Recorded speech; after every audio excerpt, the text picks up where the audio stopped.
여러분들이 이제 이 애텀이라는 도구를 만나서 어떻게 성공할 것인가 С того 하는 момента, 것은 как вы 여러분들이 이제 어떻게 узнали 하기에 달려 об атоме, 있는데 вы спрашиваете, 이미 как достигнуть 이 успеха. 애텀이라는 것이 많은 사람을 성공시키는 그런 На 도구로서 примере атоме 이미 многие люди 사회적 증거를 가지고 показывают, как это 있습니다. можно 그게 сделать. 바로 수많은 성공자들이 탄생을 했고 지금도 Хотя 탄생을 многие 하고 있다는 거예요.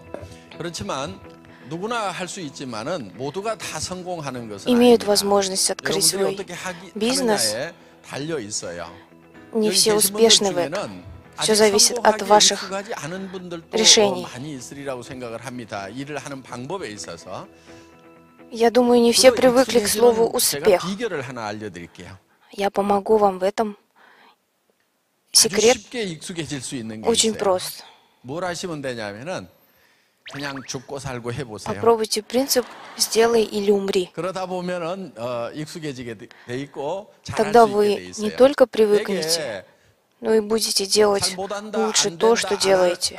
못하겠다 하는 분들은 보면은요. Люди, 되게 안 которые 해본 говорят 분들이에요. «я не могу, у меня 그러니까 не получается», на самом 잘할 수 деле не 있는 пробовали, 방법은 что 그냥 делать. 가지고 하는 거예요. 그런데 Поэтому самый лучший 사실 способ 얘기를 해야 это 되는데 просто 뭐라고 делать. 얘기를 해야 될지 잘 모르겠다. Но иногда мы 비결이 даже не 있어요. знаем, что говорить людям. 아무렇게나 얘기하세요, 그냥. Тут тоже есть способ. 아무렇게 Просто говорите 얘기하다 что-нибудь. 보면은 Во время 대답하는 разговора 것도 있고, 못하는 것도 있고, вы сможете понять, 고객이 как 뭘 говорить, 물어보는구나, 뭘 как 알고 싶어 отвечать, 하는구나, что 이런 нужно 것도 거기 собеседнику. 현장에서 다 파악할 수 있어요. 자전거 배우는 거하고 비슷해요. Это как научиться ездить на велосипеде. 못하죠. 그렇죠? Не научиться, 자전거는 이론적으로 배운다고 못해요. если 넘어지는 просто читать, как 머리로 ездить. 다 알아도 Даже если вы 몸으로 익히지 않으면 знаете, как 못합니다. избежать 그런데 падения, но 그거 ваше тело не 이론적으로 привыкло, 모르고도요, то 그냥 вы 하다 упадете. 보면 타지는 게 자전거예요. Но если вы даже 그리고 한 чего-то 번도 не 넘어지지 знаете, но 않고 садитесь и 자전거를 탈 수 пробуете, 있다? 그 то в 거짓말이에요. итоге у вас все 그렇죠? получится. 자전거 타다 보면 무릎 깨지고 넘어지고 자빠지고 해야 자전거를 배우는 거란 말이에요. И неправда 빨리 то, что 배우는 можно 방법이 научиться 있어요. ни 뭐냐, разу 많이 не 넘어지면 упав. 돼요. 부딪히고 깨지고 하다 Вы 보면 падаете, 잘할 수가 разбиваете 있어요. колени, 어떤 분이 어느 но 날 пробуя, вы 저한테 учитесь. 전화를 했어요. 그래가지고 아유 회장님, Однажды мне позвонила женщина и сказала: «Председатель, я говорила одному мужчине, что вы мне говорили, но он не верит. Поговорите с ним». И она передала ему трубку. Я говорю: «Что случилось?» Он говорит: «Эта женщина, моя соседка, она утверждает, что председатель сказал, что косметика делается на атомных электростанциях». Я, конечно же, сказал, что это не так. Я объяснил, что она создается при помощи исследований атомной энергии. А он ответил, что все понятно. И я попросил позвать женщину к телефону и сказал не атомная электростанция, а исследование на атомной энергии. Но она говорит, не одно и то же ли это? Но в итоге, когда этот мужчина начал заниматься атомами, та самая женщина стала успешной. Поэтому не важно, что вы говорите. Просто говорите с людьми. Рано или поздно что-нибудь привлечет их внимание. Как говорится, попытка не пытка, и вы сами научитесь. Именно так вы сможете достигнуть успеха. Атоме бизнес, который работает. И даже смотря на размах атоме, в дальнейшем мы станем еще больше. Важно иметь решительность достижения успеха. И это самая большая причина, почему многие люди не могут достичь успеха. Вы должны быть тверды в этом решении. Но многие не знают, что такое успех. Они думают, отлично, если я буду иметь от 3 до 7 тысяч долларов в месяц, разве это не успех? Кто-то говорит, конечно же, это замечательно. Я вижу, что по вашим лицам, что вы думаете, это замечательно. такие деньги иметь. 300에서 700 벌어갖고 성공이 안 돼요. Но скажу вам, это не успех. 늙어서 노후대책 안 서요. После того, как вы отучите детей, вам на старость ничего не останется. Зарабатывая 3000, вам нужно еще будет оплачивать счета и кредиты. Зарабатывая 7000, вы сможете немного вздохнуть, но это все равно недостаточно для хорошей жизни. Вы должны давать родителям на жизнь 3-4 тысячи долларов. И если зарабатывать 7000, то как отдавать 3000? Старым людям нужно еще больше денег, потому что ты чаще болеешь, тебе нужна забота. Нам нужно задуматься, что такое успех и почему многие не могут достигнуть успеха. И сегодня я хочу вам объяснить способы достижения успеха.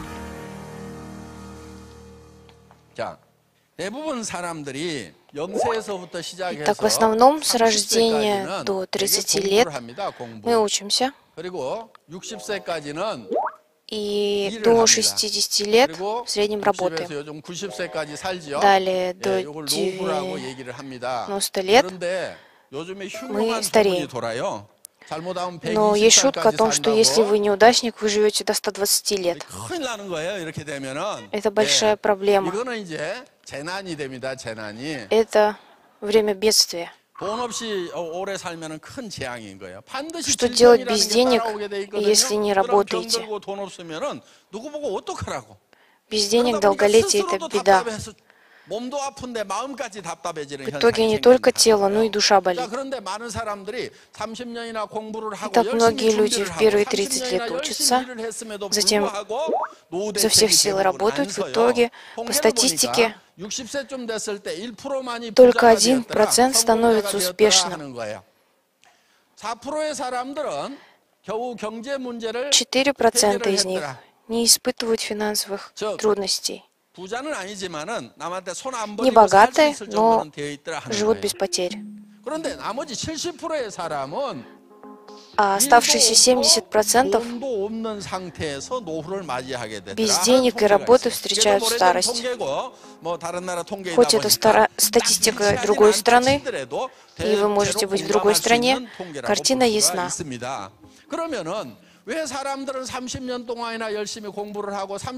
Так почему же, учась 30 лет, работая 30 лет, в итоге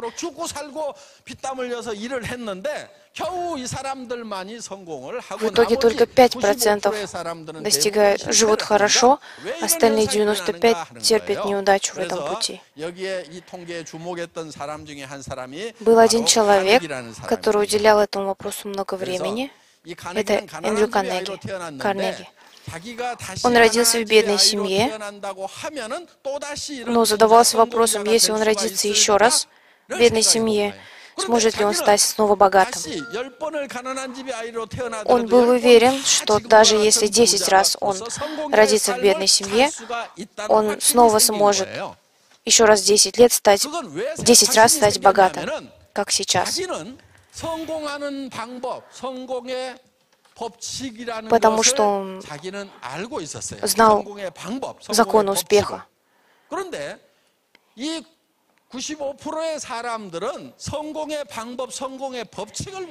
И эти 95% не знают принципы и законы успеха.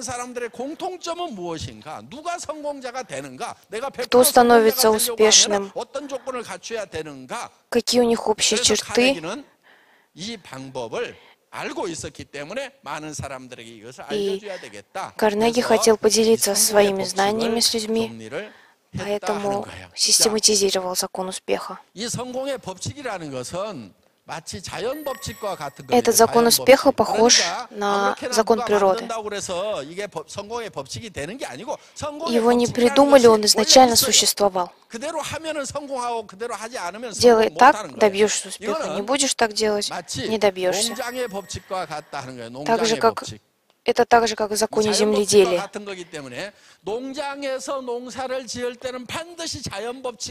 Если вы хотите быть успешным земледельцем, вам нужно следовать законам природы. Нельзя действовать так, как вам хочется. Давайте разберем закон успеха на примере закона земледелия. Итак, что самое первое должен сделать фермер? Сколько и чего я хочу собрать во время жатвы? Например, рис. Сколько риса? Какой сорт риса? Если, думая о земляном орехе, то же самое.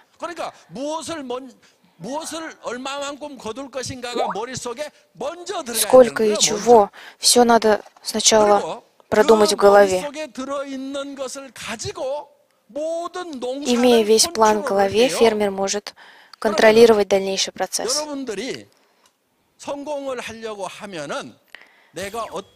Так и вы, если хотите достигнуть успеха, сначала в голове нужно создать образ успешного человека. Возьмем это здание. Допустим, оно было построено 10 лет назад.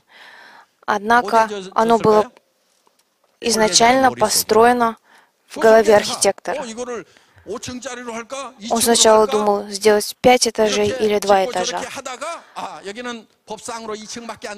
А потом по законодательству допускается только 2 этажа, поэтому будем строить 2 этажа. Поэтому он передал проект в строительную фирму, и появилось такое здание. А до постройки это здание сначала появилось в голове у архитектора. Так и вы должны в своей голове создать образ вашего успеха. Но как создать этот образ? Нам кажется это сложным. Не так ли? Есть причина. Это потому, что человек сам по себе устроен сложно. У человека есть тело, внутри тела живут дух и душа, а также все это находится в окружающей среде. Из этих 4 элементов состоит человек. Тело — это не мы сами. Образно это то, где мы живем. Мы — это наш дух и душа, которые живут в теле. Наше тело хочет быть здоровым, жить долго и богато. Это хорошая жизнь. Далее дух.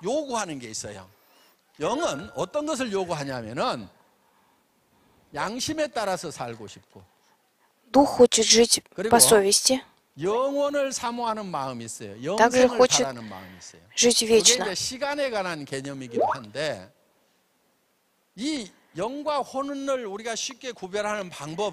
Вы легко можете различить дух и душу. Душе свойственны такие элементы, как чувство и знание. Мы можем их контролировать, не так ли?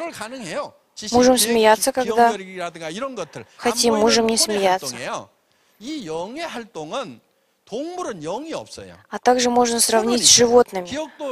У животных есть душа, но нет духа. Они могут запоминать, поддаются обучению и дрессировке, и у них есть чувства. Если не кормить, он злится, если дать еды, виляет хвостом. Но у них нет совести. Допустим, если собака укусит ногу соседа, то вечером она не будет плакать и сожалеть об этом. Так у животных нет совести, а также нет понятия времени. Люди переживают о том, что стареют, и их жизнь заканчивается. В Библии написано, Он заложил вечность в сердца людей. Это способность осознания времени.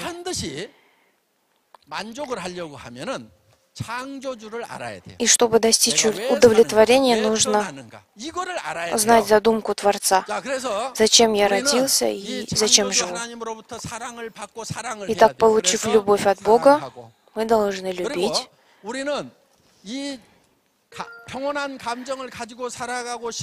Далее, наша душа хочет жить в мире, испытывать потребность в знаниях. Что касается окружающей среды, мы хотим внести свой вклад. Нам нужны достижения. Если мы не выполним все эти пункты, мы будем сожалеть об этом перед смертью. Например, вы жили нездоровой жизнью, вы будете об этом сожалеть. Оказались перед смертью в 30 лет и всю жизнь прожили в нищете. Об этом тоже будете сожалеть. А может, жили не по совести или с ненавистью к кому-то. Или вы умираете, не сделав ничего в своей жизни, не внеся ничего в этот мир. Это тоже сожаление. Наша цель — прожить жизнь, в которую будут входить все эти 4 пункта. Только такая жизнь должна быть нашей целью. Итак, жизнь, в которой все эти 4 пункта будут удовлетворены, называется сбалансированная жизнь.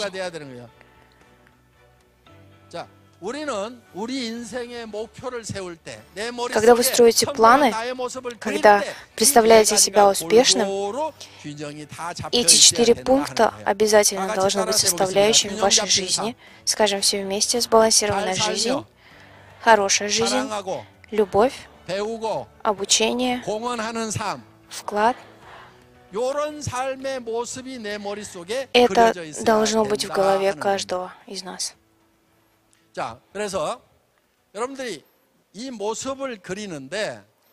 И когда вы создаете этот образ, на самом деле все эти пункты связаны друг с другом. Тело — это хорошая жизнь, дух — любовь. Даже если не любите учиться, вы должны хотя бы знать эти основы. Душа, обучение, окружающая среда, вклад. Они все связаны. Например, хорошая жизнь — это что? Знание — это что? По отдельности они могут ничего не значить. Но я должен хорошо жить ради любимых людей и для этого учиться, обучаясь, делать вклад в окружающую среду. Все это взаимосвязано. Если я буду плохо жить, мои дети будут расстроены по этому поводу. Оно связано друг с другом. Отношения могут разрушиться от плохой жизни.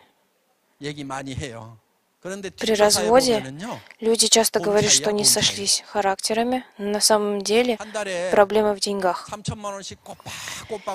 Если муж зарабатывает $30 000 в месяц, несхожесть в характерах, а если $50 000 в месяц, кто-нибудь разводится из-за разницы в характерах в таком случае? Какой муж выгонит жену, которая зарабатывает $50 000 в месяц из-за несхожести в характерах? Поэтому причина разводов — это деньги.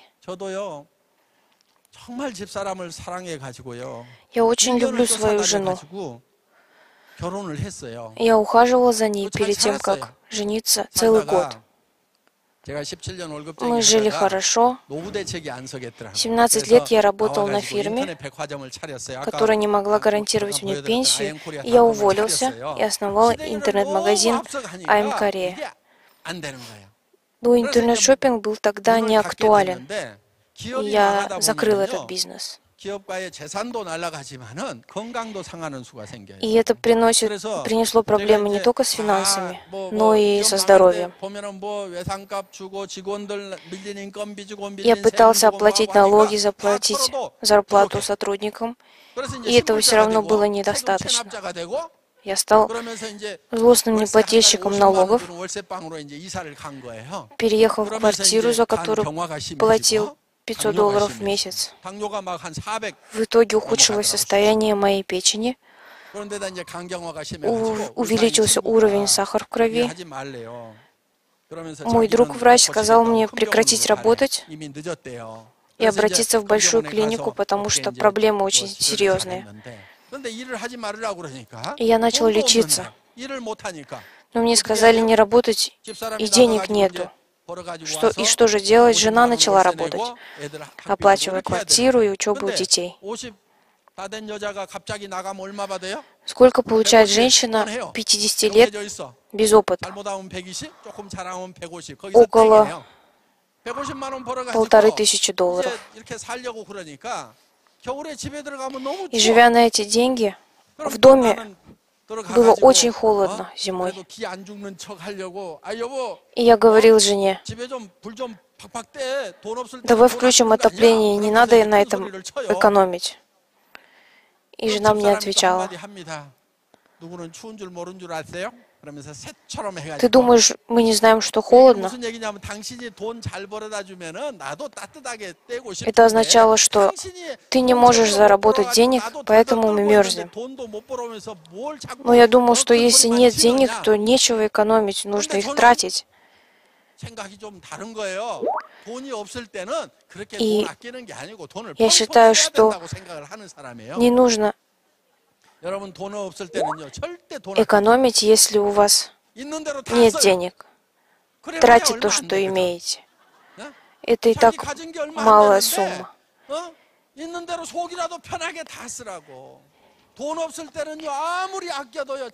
Если денег и так нет, и вы экономите, то вы никогда не разбогатеете. А экономить нужно только тогда, когда вы разбогатеете.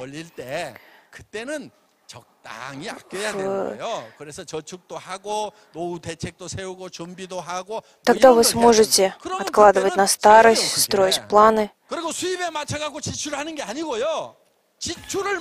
Вы не должны подгонять расходы под доходы.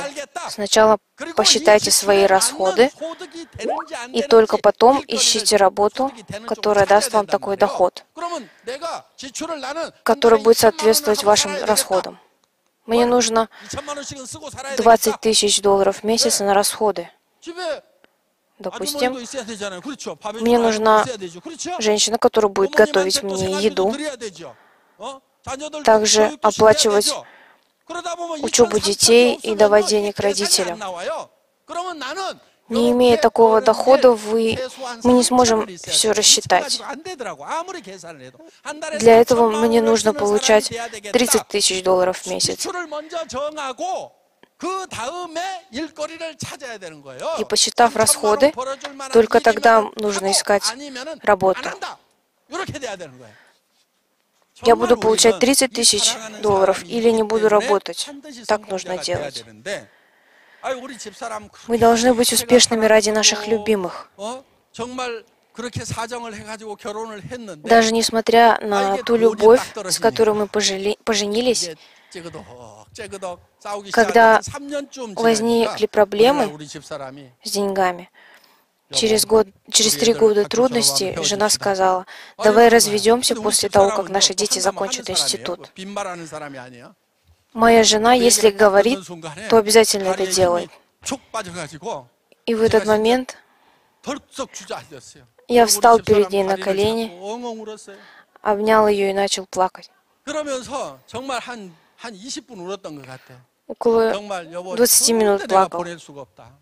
Я говорил ей: я не могу тебя отпустить, у тебя нет дома, нет накоплений на старость. И как ты дальше будешь жить? Даже если ты решишь уйти, потерпи я тебе куплю дом, оставлю накопление для дальнейшей жизни, и тогда можешь, если хочешь, уходить. И она спросила на меня, через сколько тысяч лет это случится. И вот теперь я купил ей дом, сделал запасы на ее банковском счету, и она говорит, что... И она не говорит, что хочет уйти от меня.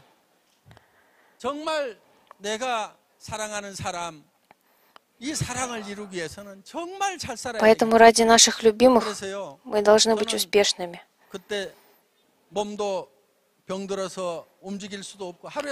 то время я сильно болел и даже не мог двигаться больше 3 часов в день.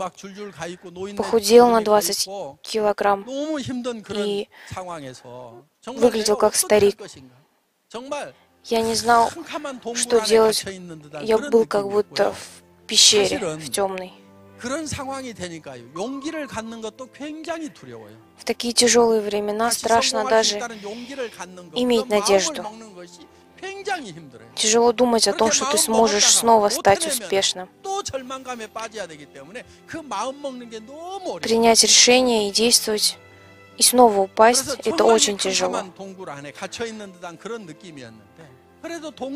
Было чувство, как будто я нахожусь в темной пещере. Но я увидел маленький луч света и сказал себе, нужно иметь надежду. Не имея надежды, единственный выход – это приобрести надежду. Когда нет надежды, невозможно выбраться из этой тяжелой ситуации. Я сказал себе, я смогу, я снова смогу стать здоровым, смогу обеспечивать свою семью. Я должен надеяться, что это все возможно. И тогда за этим светом, шаг за шагом, я смогу выбраться из этой темной пещеры. С каждым шагом свет становится все больше. И, выйдя из пещеры, я вышел на свет полной надежды. А стоя в этой темной пещере, я думал, что все плохо, был окружен преградами. Я увидел тот маленький луч, и вы должны также действовать. Даже когда вы не уверены на 100%, не нужно сдаваться, даже если есть только 1% вероятности успеха. Вы должны действовать с этим, с 1%.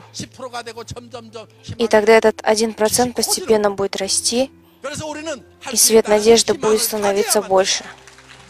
Поэтому у нас должна быть надежда.